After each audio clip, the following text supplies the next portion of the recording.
So first I will discuss about the smart grid network. So smart grid consists of different entities related to various energy management system which share fine grade energy management information among themselves in a optical and reliable manner.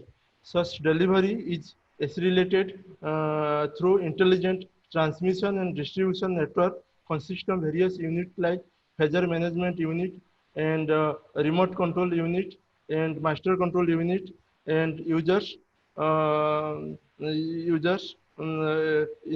power utility department subject to volatile changes in requirement.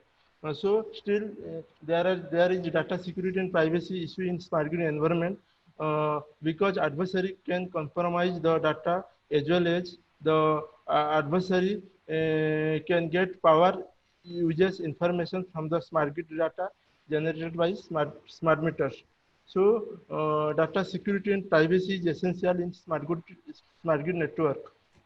So although we can deploy the traditional public key crypto system for data security in smart grid network, but they are inefficient in handling the current scenarios where the billions of devices are connected to Internet of Things. And so in this case, the data compromise can lead to substantial financial losses. So also in traditional public crypto systems don't provide fine-grained access control of data. Also, and for each smart grid data, there are many ciphertexts which can take huge storage on smart meters. So in this context, we can use attribute-based crypto system. In attribute-based crypto system, we can encrypt the data using attributes. We can encrypt the data using access policy. The access policy is nothing but the logical operation over the attributes. And the users whose attributes satisfy the access policy embedded in the ciphertext can access the data. So in this context, we can use attribute-based crypto system for enforcing data security in smart grid network to provide efficient and secure management of smart grid data. So next slide.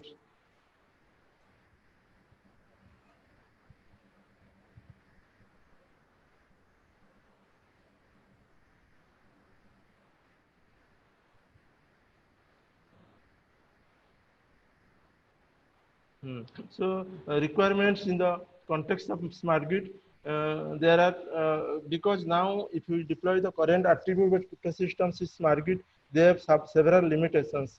First, these traditional crypto systems are not scalable. So there is a requirement of designing scalable attribute-based crypto systems to accommodate large number of attributes in case of smart grid networks. Also, the encryption and decryption times in current attribute-based crypto systems takes huge amount of times. So we have to improve the computational times of encryption and decryption algorithms. So access policy also open in many attribute-based crypto systems because also so it is required to hide the access policy because the access policy contains important information like power grid ID and company ID and smart grid data, all these things. So it is also important to hide the access policy in case of smart grid network. So also traditional crypto systems are based on AND or guest access structures, which are less expressive to represent the access structure. Also, traditional attributed crypto systems takes huge amount of time for decryption operations. So we can outsource the decryption operation to a proxy server, and the proxy server gives the partial decrypted ciphertext. Using the ciphertext, so we can generate the message. So next slide. So these are the related works. So here we there are two related works in context to attributed crypto systems for market applications. So first work is published in 2013. This work designs attributed crypto systems for market security, but there in this case the structure access structure is AND or best access structures which is less expensive. Also, this work provides high privacy of access policy. but uh, uh, this work is less inefficient because of Endor based access structure. So next work is CPAB scheme that is published in 2018. This works also based on Endor get access structure, but in this case the privacy of access policy, there is no privacy of access policy. So to understand the background of understand the our crypto system, these are the following backgrounds. So prime order bilinear groups. So there are two groups, kinds of group, one prime order bilinear groups and composite order bilinear groups. So prime order bilinear groups are more efficient than composite order bilinear groups. So monotonic access structure. In this monotonic access structure, so we can represent any access policy.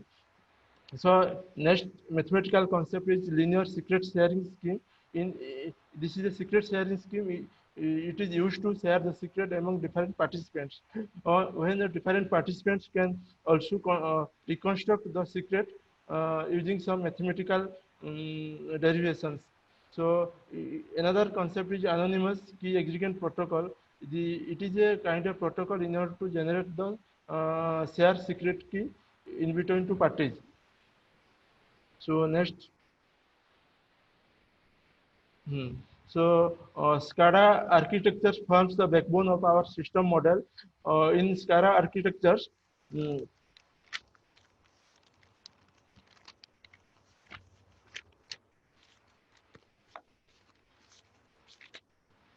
so SCADA means this is a supervisor control and data acquisition architecture, which forms the backbone of our system model. So SCADA provides a dependable and secure framework for efficient management and maintenance of smart grid. So firstly, there are master terminal units which take the role of centralized repository and control center for all entities of smart grid network. So various sensors and controllers attached to the phasor management units and other power devices are connected, are, are devices collect and send the data to master terminal units via remote terminal units. The data stored in the master terminal unit can be accessed by human computer interface to make supervisor decision.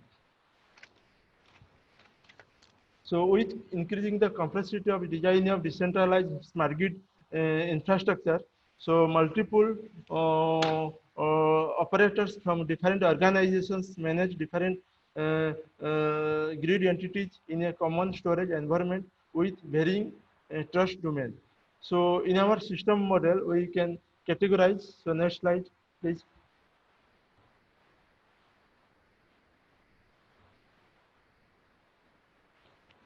So next slide. Yes. Uh, yes, yes. So next slide we will discuss about the our system model. In our system model, there are four kinds of entities are there. One is third party, key generation server, and senders, storage centers, and users. Initially, third party generates the global parameters and send the global parameters to the all the entities of the smart grid network, that is sender and storage center and users. Once the key generation server normally takes the global parameters and generate the secret key, private key and public key of all entities of the smart grid network. And storage center act as a data repository in smart grid where multiple users and organizations can access their data. uh, in SCADA network, SCADA architecture, this role can be taken by the master terminal unit, uh, which can access and subsequently provide access to the users.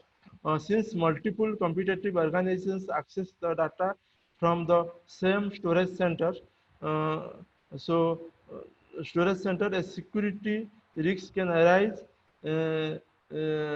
security if the attributes and access policies are kept open along with the ciphertext. So next, I will discuss about sender. So sender have the capability of generating and sending the data from storage to the mm, for storage to the storage center. And in our system model, senders can specify the access policy for encryption and using various attributes and encrypt the data and send the encrypted data to the storage center. So in SCADA architecture, the role of sender can be taken by the remote terminal unit. So users are the entity which can access the data and information from the uh, smart grid from the storage centers with interaction with the human machine interface similar to the attribute-based cryptosystems. A user whose attributes satisfy the access policy can mm, mm, get access the cipher can get the plain text from the ciphertext. So next slide, please.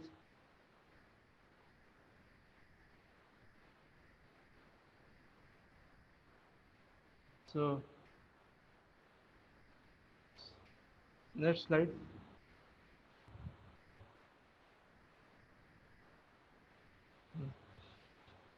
So our system consists of following probabilistic polynomial algorithms. So these algorithms are normally categorized into three categories, six categories. One is setup. Setup process consists of global setup process and key generation setup process and storage SC setup. So global setup process is run by the third party. It generates the global parameters and the global parameter is taken by the KGS set of algorithms in order to generate the KGS key generation center public key and private key. So next, storage edge setup can be run to generate the run by the storage center to generate the storage center public key and private key. So keygen algorithm is run by the key generation center in order to generate the secret keys of the users. So next process is encryption process. In encryption process is done by encrypt algorithms. This algorithm is called by the sender, which encrypt the data using some access policy and sends the data to the storage center for storage. And once the data is stored in the storage centers, the users can access the data from the storage center. For this purpose, users have to generate the tokens by calling the token gen algorithms. So once the tokens are generated by the users, they can share the tokens to the storage centers. Storage center performs a partial decryption of the ciphertext and gives the partial decrypted ciphertext to the users. So finally, the users will run the decrypt algorithm in order to get the actual plain text from the ciphertext. So next process.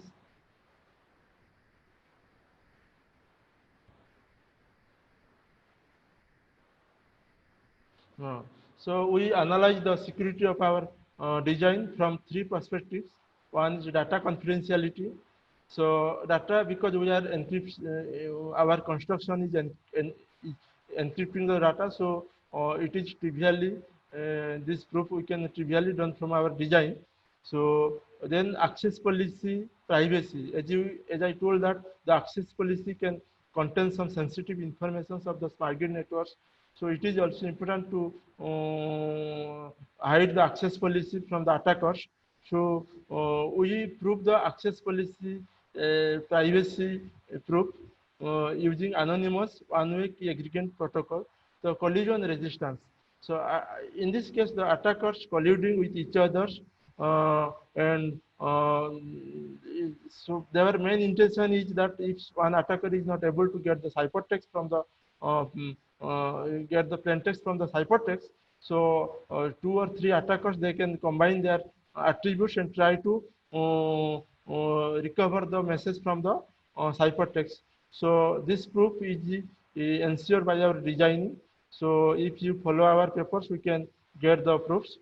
So next slide, please. So we compare the theoretical efficiency of our crypto systems with two schemes. One is HER scheme and CPA-BSC schemes. So these are the following notations used for theoretical analysis. First is size of access policy, one parameters. Then another parameters we have used the storage of storage overhead of an element G. Another parameters is used beta parameter beta. This is storage overhead of an element in group GT. So next is L. L is the number of rows in the linear secret sharing scheme matrix. And fourth one is S. S is the number of attributes used in the private key of an user. So fourth one is the number of attributes in access policy associated with the ciphertext. So please next slide.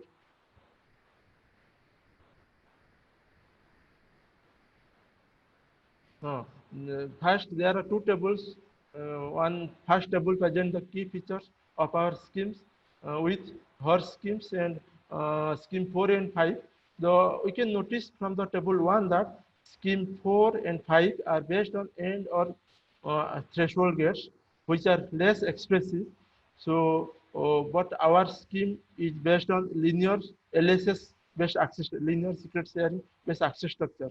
Also, in comparison to scheme 5, our scheme and her schemes provide access policy hiding, that's obfuscated policy. In case of now we will discuss about table 2. In table 2 we are discussing the efficiency analysis of our crypto system. As our schemes is designed using LSS based access structures, so ciphertext size requirement in our scheme is less in comparison to scheme 4 and 5. So but public key size requirement of all the schemes are same. uh, so next scheme. So we can conclude that our scheme is more efficient in comparison to scheme 4 and 5. So next. Uh, so now we in this slide we will discuss the experimental analysis of our crypto system. So for experimental analysis we have used Python programming language and Char cryptography platform. We have also used Ubuntu operating systems and a system with 8 GB RAM. So this figure gives the average time requirement of all the algorithms in our crypto systems. So first diagram, if you notice, you can see that if you increase the number of user attributes, the setup times remains constant. Where the key generation time, key gen times increases linearly if you increase the number of attributes in the number of user attributes. So second algorithm, second diagram, we can see that if we increase the number of attributes in the access policy, the encryption time also increases. So third diagram, we can see that if you increase the number of attributes in the access policy, the token gen and partial decrypt gen are linearly increasing, where the decrypt algorithm remains constant because decrypt algorithm takes only one pairing operations. So also we can notice that with the outsourcing decryptions, the burden on the users can be reduced. If you see from the figure last diagram. So next.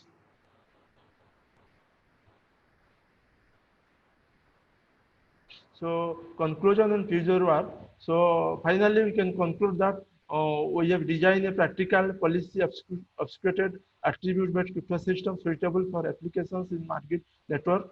So our crypto system is scalable because it can accommodate a large number of attributes And also, as our construction depends on the prime order groups, our crypto system is faster than other crypto systems.